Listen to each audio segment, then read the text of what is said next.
Hello everyone. So last time we did 1.4, where Sutra 1.4 being Vrittis Sarupyam Itaratra, and which pretty much means that the seer otherwise takes the form of the Vrittis. The seer or pure consciousness, our pure nature, will identify with the Vritti. So then, in other words, psychologically, we start to believe that we are our mind. We start to believe that we are our thoughts. When we have a thought, we get absorbed into it because our nature becomes absorbed into it. And so, the solution to this, remember, is to still the mind. And to still the mind, that means to suppress the vrittis, the activities, the fluctuations, the modifications that keep churning and occurring within the mind. The whole idea is to suppress it, to stop it, to still it, so that the mind becomes devoid of all thoughts and all vrittis. So here we have verse or Sutra 1.5. And this is the sutra starting to explain the nature of what we need to still. Because here, if we're saying that we need to still vrittis, we need to know what they are. We need to know what the object is that we are trying to still. Without knowing the object, then it's going to be difficult to actually approaching the idea of, not even just the idea, the practice of doing so. So here we have Vrittayaha Panchatayaha Klishta Klishtaha. So Vrittayaha Panchatayaha Klishta Klishtaha. So Vrittayaha being the plural of Vritti. So the Vrittis, Panchatayaha, 5 in number. The Vrittis are 5 in number. And Klishta Klishtaha. So they are painful or not painful. Or they are detrimental or they are beneficial. So the Vrittis altogether, there are 5 types of Vrittis, and they are either painful or not painful. So what does this mean? What we're doing is we are classifying or categorizing the different types of Vrittis into 2 main categories.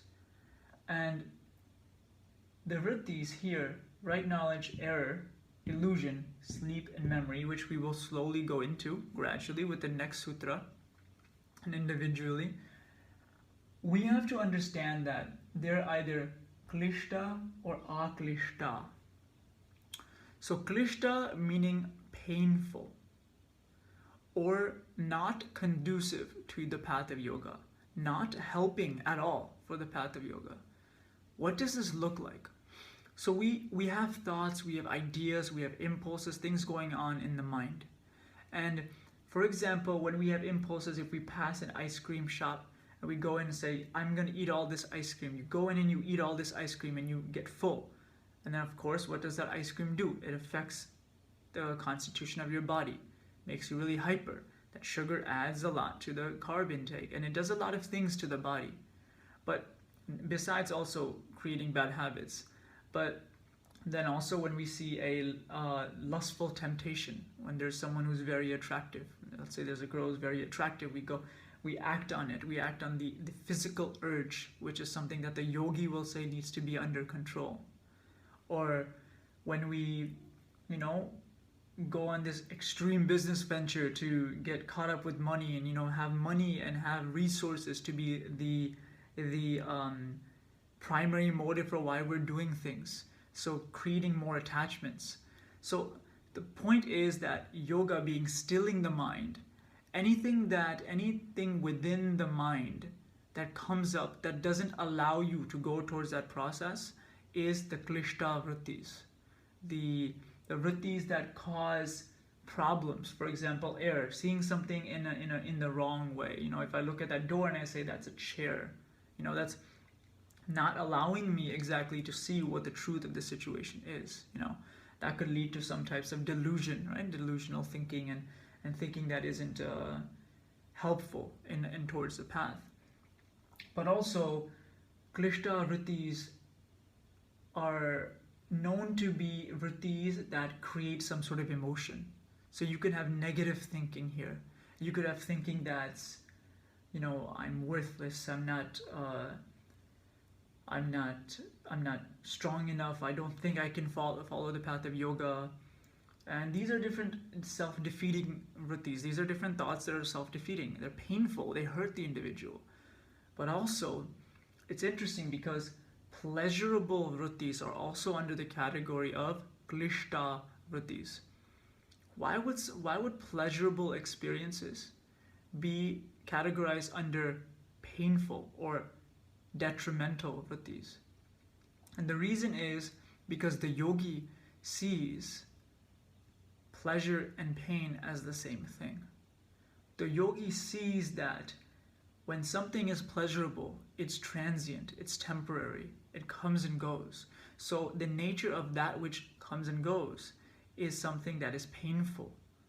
So we chase these pleasures, not really knowing that they're going to end, but we keep chasing them, and we firmly say that this is something that I want, this is something that is, this is my motivating tool and whatnot. But, later to realize that the finish line just keeps going on, and we keep chasing it.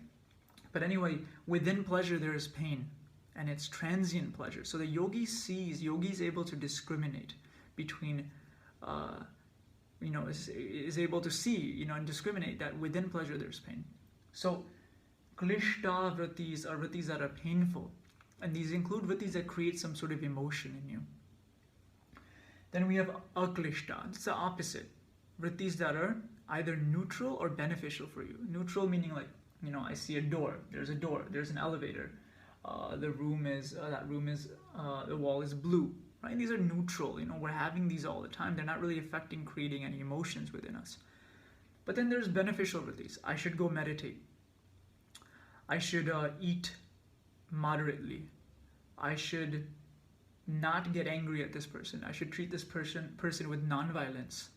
These are different aklishta vrittis. These are vrittis that are conducive towards the path of yoga. When you start to have thoughts, ideas, and actions that are conducive for the path, these are aklishta vrittis. So the whole idea here is in this sutra is just to understand that there's 5 types of vrittis, and the 5 types of vrittis are either painful or they're not painful, or the 5 types of vrittis are either detrimental or they're beneficial. So in the next sutra we will identify what the 5 are, and then we will go into them individually.